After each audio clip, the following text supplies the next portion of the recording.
Hi all, welcome back to my channel Khushi's Kitchen. ನಾನು ಭ್ರಮರಾಂಬ. ಇವತ್ತು ನುಗ್ಗೆಕಾಯಿ ಮೊಟ್ಟೆ ಕರಿಯನ್ನು ಹೇಗೆ ಮಾಡೋದು ಅಂತ ನೋಡೋಣ.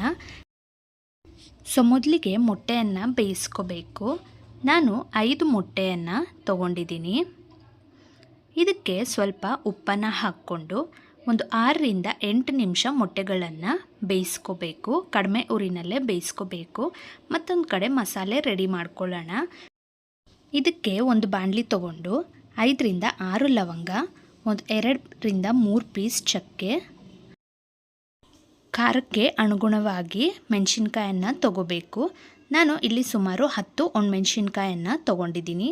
ಹಾಗೆಯೇ 1 ಸ್ಪೂನಷ್ಟು ಗಸಗಸೆಯನ್ನು ಹಾಕ್ಕೊಂಡು ಇದನ್ನು ಫ್ರೈ ಮಾಡ್ಕೋಬೇಕು ಕಡಿಮೆ ಉರಿನಲ್ಲೇ. ನಂತರ ಇದಕ್ಕೆ ಒಂದು ಅರ್ಧ ಕಪ್ನಷ್ಟು ಕೊಬ್ಬರಿ ತುರಿ, ಒಣ ಕೊಬ್ಬರಿ ತುರಿಯನ್ನು ತೊಗೊಂಡಿದ್ದೀನಿ. ನಿಮ್ಗೆ ಬೇಕಿದ್ದರೆ ಹಸಿ ಕೊಬ್ಬರಿಯನ್ನು ಸಹ ಇದಕ್ಕೆ ಹಾಕ್ಕೋಬೋದು.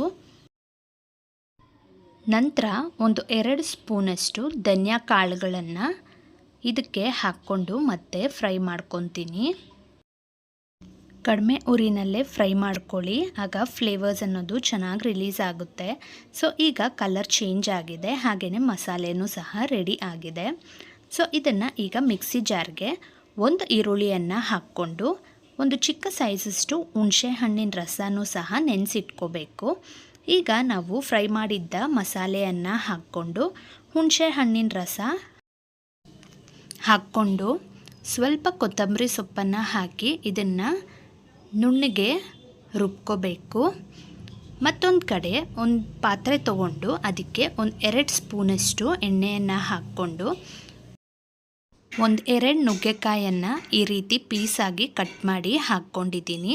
ಇದನ್ನು ಹಾಕ್ಕೊಂಡು ಒಂದು 2 ನಿಮಿಷದಷ್ಟು ಫ್ರೈ ಮಾಡ್ಕೋಬೇಕು. ಆಗ ನುಗ್ಗೆಕಾಯಿ ಕಲರು ಸಹ ಚೇಂಜ್ ಆಗುತ್ತೆ. ನೋಡಿ, ಕಲರ್ ಚೇಂಜ್ ಆಗಿದೆ.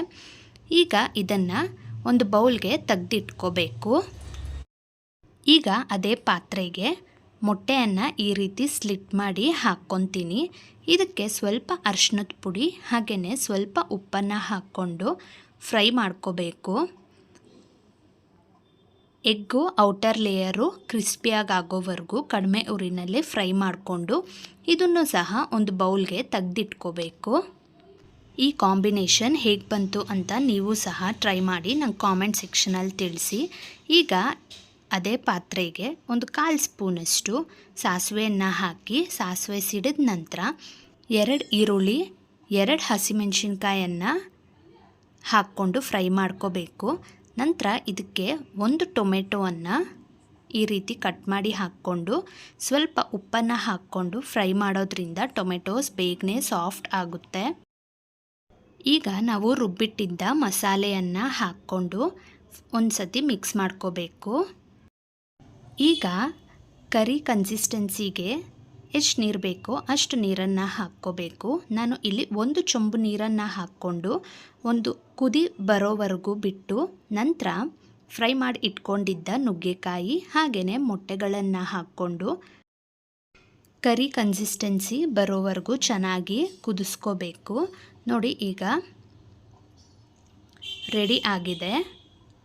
ಇದಕ್ಕೆ ನಾನು ಒಂದು ಸ್ವಲ್ಪ ಕೊತ್ತಂಬರಿ ಸೊಪ್ಪನ್ನು ಹಾಕ್ಕೊಂಡು ಮತ್ತೊಂದು ಸತಿ ಮಿಕ್ಸ್ ಮಾಡಿಕೊಂಡ್ರೆ ನುಗ್ಗೆಕಾಯಿ ಮೊಟ್ಟೆ ಕರಿ ರೆಡಿ ಆಗುತ್ತೆ.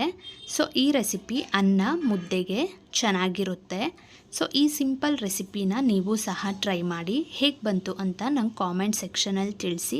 ಈ ರೆಸಿಪಿ ನಿಮ್ಗೆ ಇಷ್ಟ ಆಗಿದ್ದರೆ like, share, subscribe and support to my channel.